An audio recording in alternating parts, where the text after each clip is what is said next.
Sergeant at Arms Spencer. Madam President, the committee to escort the Honorable John Tester awaits entrance to the House chamber. Sergeant at Arms Spencer, admit Senator Tester into the House chambers.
Thank you. Ladies and gentlemen. Thank you. Ladies and gentlemen, it is with a great deal of pleasure that I present the Honorable John Tester, Senator for the state of Montana. Thank you, guys. Thank you, guys. Thank you. Thank you all. Thank you. Maury. Thank you all very, very much. It is indeed great to be here today. I want to thank you, Madam President, Debbie, Barrett, Speaker of the House, Austin Knudsen, Minority Leaders, John Sesso, Chuck Hunter, the entire delegation from the Montana Senate, the entire delegation from the Montana House, statewide officials, thank you all for being here. My family, especially my wife, Charla, thank you for being here. I will tell you one thing. I would introduce my kids, but grandkids are much more fun. If we'd have known they'd have been this much fun, we'd have skipped the kids. So we want to introduce Keely, Keena, and Braden, and Tucker, and Dallin, and Abby. Thank you all for being here today.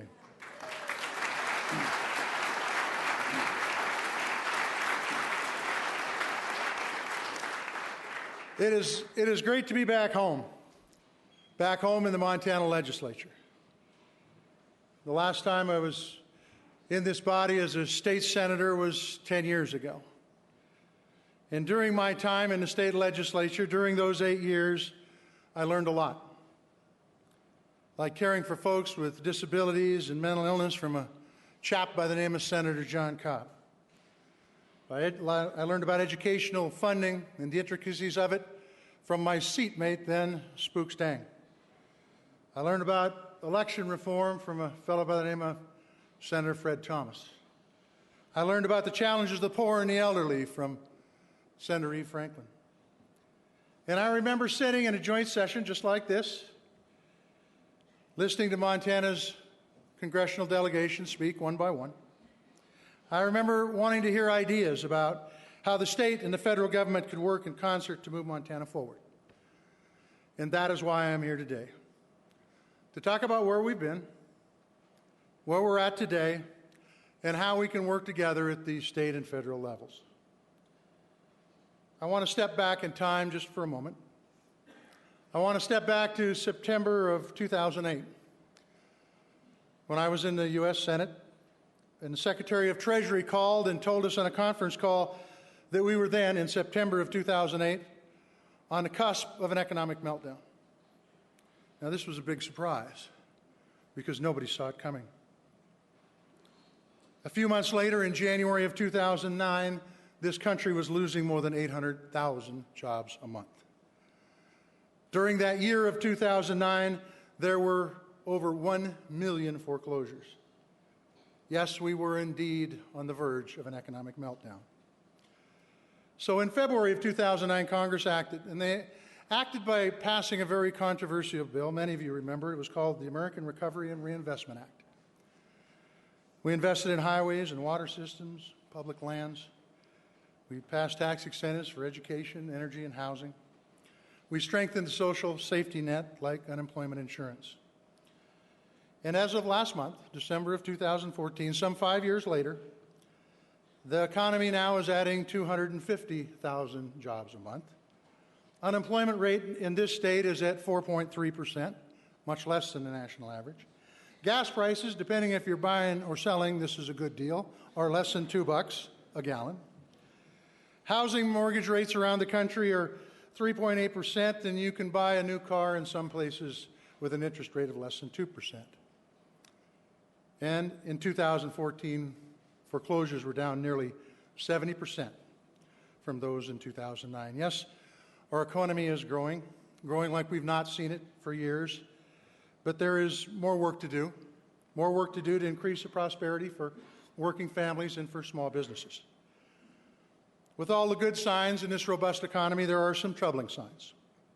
As a group, individuals with less than a college degree are losing net worth.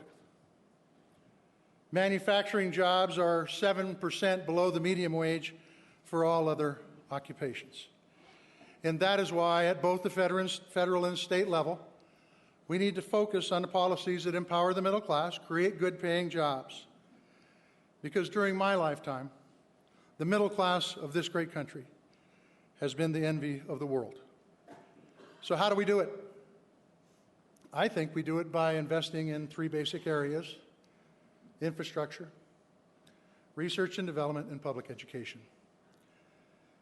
Our investment in infrastructure is less than 2% of this nation's GDP. Less than 2%. In fact, some figures suggest that we spent less than 0.6% on infrastructure during this last year. To put that in perspective, China is spending nearly 10% of their GDP on infrastructure. But it's not about who spends the most money or who spends the most of their GDP. It's about who's going to be able to compete in this global economy that we all live. It's about who's going to enable future generations to have a 21st century economy. Report after report after report have told us about our roads and our bridges being in disrepair.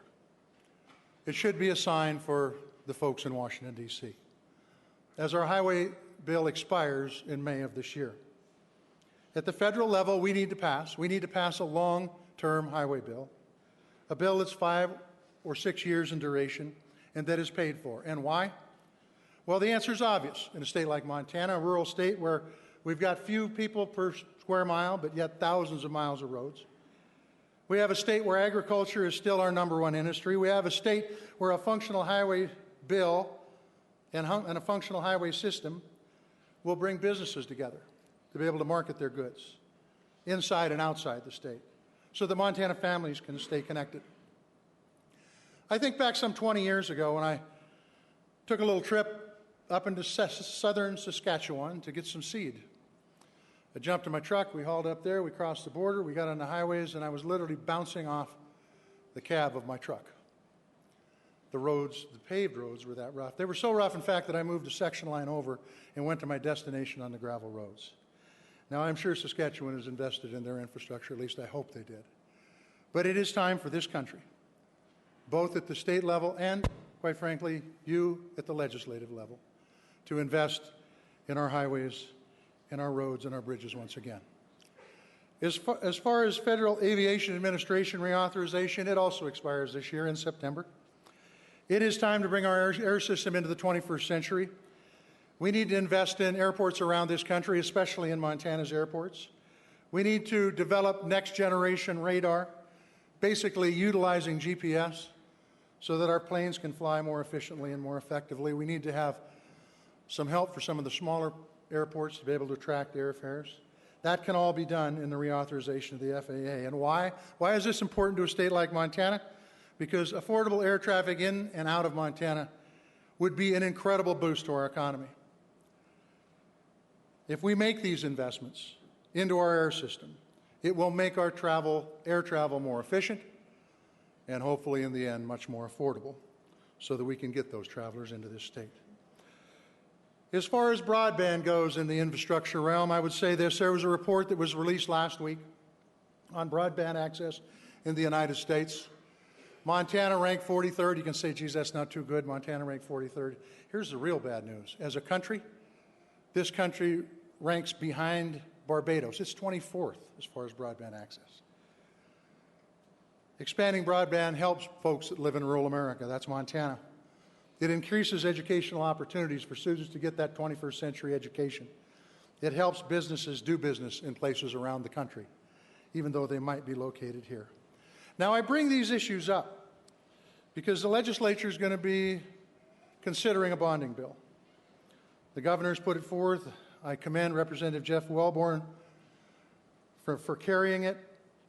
And I would just say this, as I look at interest rates as they are today, compared to where they were when I was serving in the state Senate, interest rates are low. The return on investment is relatively healthy. I think it makes sense to bond for these projects. Investing in infrastructure will help us remain competitive in this global economy as we move the country forward by investing in research and development. Now, research and development, who thinks about that kind of stuff? Well, as a nation, we lead the world in research and development. But without serious public investment, it will put our economy at a tremendous disadvantage, and make no mistake about it, R&D gives us incredible returns. Finding the next medical cure or innovation won't happen without public investments in R&D. Find ways to burn energy that we have currently in a cleaner way, or finding the next source of affordable energy won't happen without public investments in R&D. And maybe most importantly, returning our manufacturing base back to this country that was outsourced so many decades ago will not take place without public investments in R&D. Public education is well documented that I, at one point in time in my life, was a teacher. I know there are many former teachers in this body. My mom was a teacher. I've had aunts who were teachers. My kid's a teacher. Son-in-law is a teacher. Education is the key to prosperity. It is the key to our democracy. Our democracy would not exist without an educated society. Public education brings all folks together, of all ilks, to learn, whether they're rich, whether they're poor, regardless of what their heritage, regardless of what their business. All these kids came to school and learned together. Now, their parents might not have got along too well. I know in Big Sandy, south of town were the ranchers, west of town were the farmers.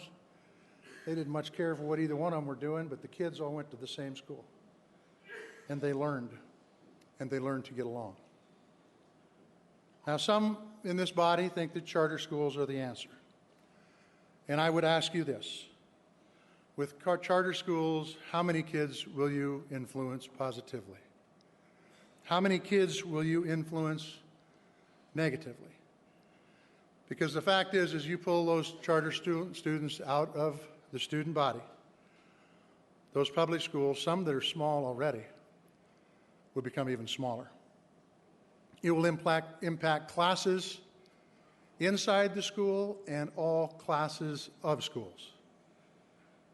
So the question I have to ask is, if charter schools are implemented, what impact will it have on a place like Culberson School District?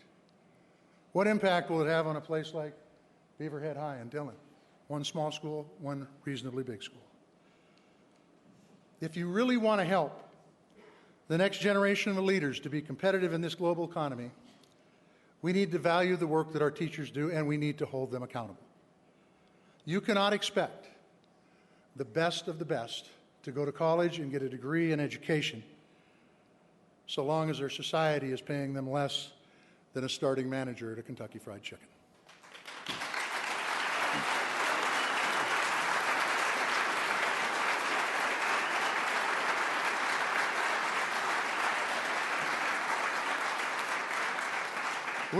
Which leads me to higher ed. The state investment in higher education has declined on average 20% since 1987. I was in this body for a part of that time, so it's not all your fault. And it's not any of the fault of the folks that are new here. But I think it is time to think about what we're doing. Remember when I opened this talk up, I talked about the folks who weren't doing well in this robust economy, the folks that didn't have a higher education degree. Well, college affordability is a part of that problem. And I would say if you compared my generation, and I graduated from college in 1978, to today's generation graduating from college, one of the biggest differences is the amount of debt load that our kids are carrying. $30,000, $40,000, $50,000 is not uncommon. We need to make an investment in higher ed. It was said by a regent some 15 years ago that if you don't make a Montana regent, I might add, if you don't make the investment in education, how can you ever expect to receive the dividend? That was true then. It is true today. So what can you do? The governor has a plan called Early Edge for early childhood education. I think you need to take a look at that bill. Put your fingerprints on it. But in the end, I would hope that you would invest in early childhood education. It will help today's youth compete in tomorrow's economy. The dividends are undeniable.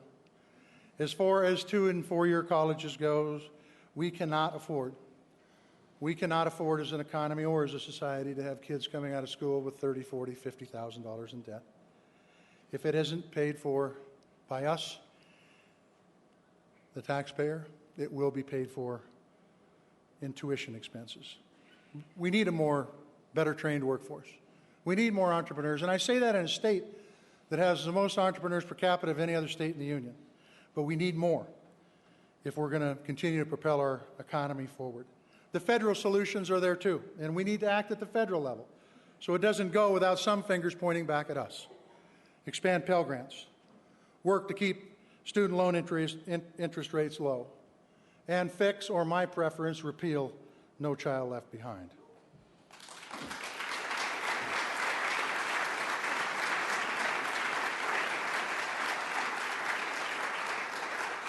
Our public education system is the key to higher wages. It is the key to bringing people out of poverty. It is the key to our democracy, and it is the key to that vibrant middle class and that stronger economy that we all want. It was about a year ago, maybe two, a fellow that ran the Federal Reserve, a guy by the name of Chairman Ben Bernanke, retired. He came in front of a group of people, which I was a part of, and I asked him what his biggest concern about our economy was, assuming that he would talk about the national debt, because it is a big concern. It is something we need to stay focused on. It is something we need to reduce. And I said, Ben, what is your biggest concern, knowing the debt was in the back of my mind?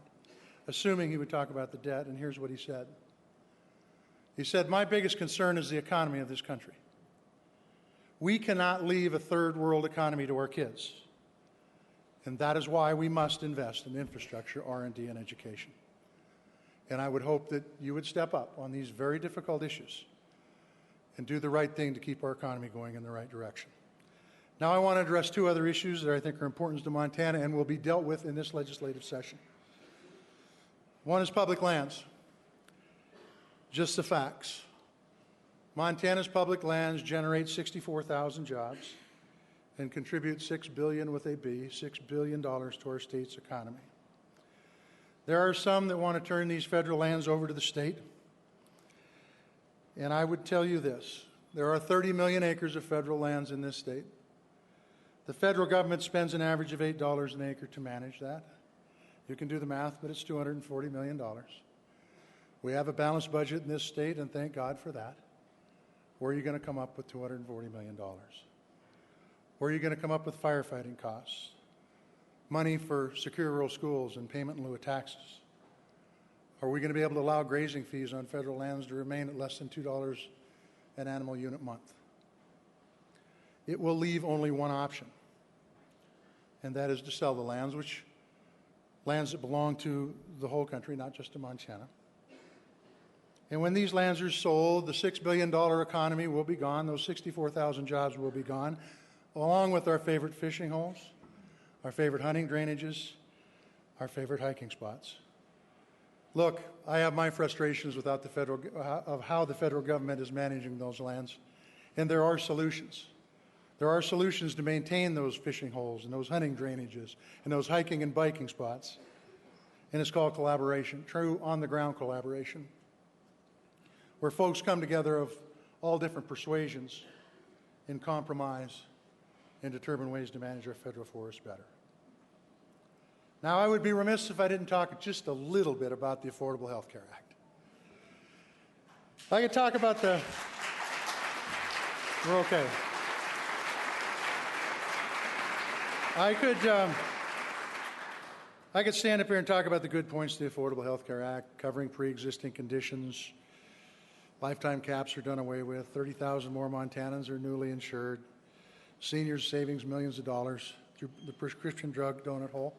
Some of you opposed to that bill could talk about how it's too doggone complex, which would be correct, or how premiums and deductibles have gone up way too much. And by the way, I want to say thanks to Monica Lindeen in the Insurance Commissioner's Office, because of her good work and that office's good work, Montanans have received millions of dollars back from insurance companies for unjustified premium increases.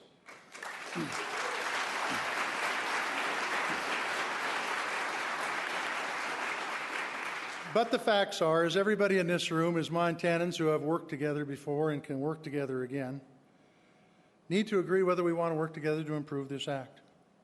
Need to work together to see if we can make it work. Now, there are things at the federal level we need to do too, like simplifying tax reporting, like improving the shop marketplace for small businesses, and fixing the family glitch. And there's more. But at the state level, what the press has been reporting on with some regularity is a thing called Medicaid expansion. It is a proven fact that expanding Medicaid will ensure more families have access to health care. The Medicaid gap in this state is 70,000 people big. And it isn't about people who don't work. It's about people who do and don't make a livable wage and don't hit that $12,000 level. Staying in a hotel in Anaconda, Montana here not long ago, and the lady who cleaned the rooms came out and said, "I can't get health care." And I said, "Why not?" She said, "I don't make enough money." I said, "How much money do you make?" She says, "I make just over $11,000. If we had Medicaid expansion, that hard-working woman, and she is truly a hard-working woman, would be able to have health care. Even more importantly,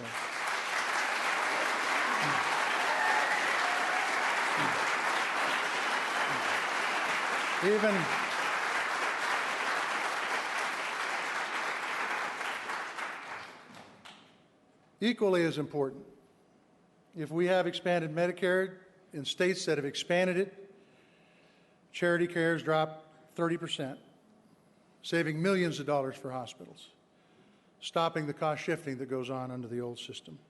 We cannot go back to the broken system of the past, where uninsured folks didn't have access to health care, where a neighbor who got cancer through no fault of his own, just was born into the wrong gene pool, got cancer and hit a lifetime cap and was faced with having to sell the farm.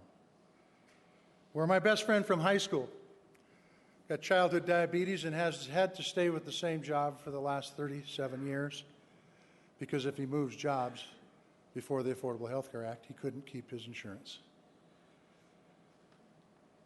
For those who say that we cannot depend upon the federal government to live up to this promise of Medicaid expansion, I would say, with a budget that is 45% plus federal dollars, why did you pick this one? In closing, we have important work to do. We have the greatest, the absolute greatest of governmental systems in the state of Montana, where you all come, yeah, you can clap for that.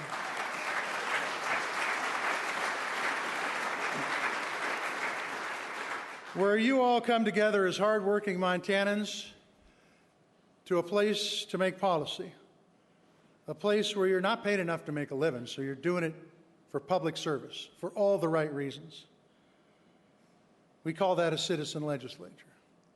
You make the laws in these bodies, and then you have to go back home and operate under the laws that you've made in this body. There's no better system. No state has a better system than we do in Montana. We have a set of citizens legislature that is transparent, it is accessible by both the press and the public. We have a citizens' legislature that encourages participation by our constituents, and we need to keep it that way.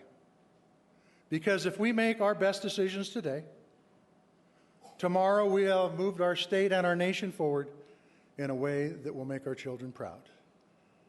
And that's why we're here. God bless Montana. God bless this country. Thank you all very much. Thank you.